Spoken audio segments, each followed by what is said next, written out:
Jokowi dan Aguan dilaporkan, Kapolri Jaksa Agung turunkan tim, Prabowo tegas usut pagar laut. Setelah Jokowi dan Aguan dilaporkan mantan Ketua KPK Abraham Samad dan Said Didu ke KPK, kini Kapolri dan Jaksa Agung turun tangan. Kapolri Jenderal Listio Sigit Prabowo telah memerintahkan Bareskrim Polri melakukan penyelidikan terkait pagar laut di perairan Tangerang, Banten. Hal ini kemudian ditindaklanjuti oleh Direktur Tindak Pidana Umum Bareskrim Polri Brigjen Juhandani Raharjo Puro. Juhandani menuturkan bahwa penyelidikan telah dilakukan sejak Jumat, 10 Januari 2025, lalu.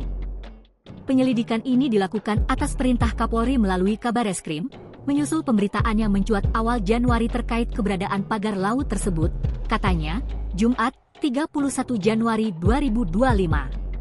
Juhandani menjelaskan, hingga saat ini belum ada tersangka atau pihak yang ditahan namun pihaknya sudah menurunkan tim. Hal serupa juga dilakukan Kejaksaan Agung mulai melakukan penyelidikan atas dugaan tindak pidana korupsi dalam penerbitan hak atas tanah berupa sertifikat hak milik dan sertifikat hak guna bangunan di wilayah perairan Kabupaten Tangerang, Banten. Kepala Pusat Penerangan Hukum Kejaksaan Agung, Harli Siregar membenarkan penyelidikan itu dimulai dengan permintaan data kepada Kepala Desa Kohot.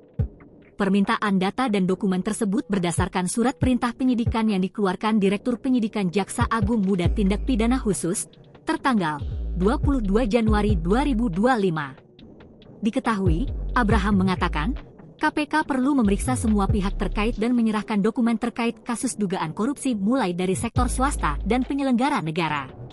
Nama bos Aguan dan Jokowi ikut disebut dalam laporan, sebab ada unsur pidana korupsi, suap menyuap dan gratifikasi.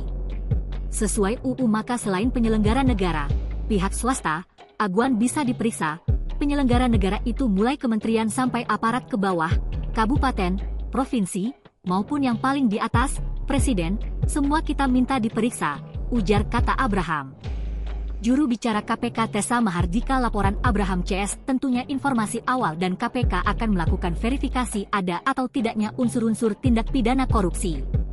Akan verifikasi dan analisis ada tidaknya unsur-unsur dugaan tindak pidana korupsi dan menjadi kewenangan tugas KPK, katanya. Download Tribun X sekarang, menghadirkan lokal menjadi Indonesia.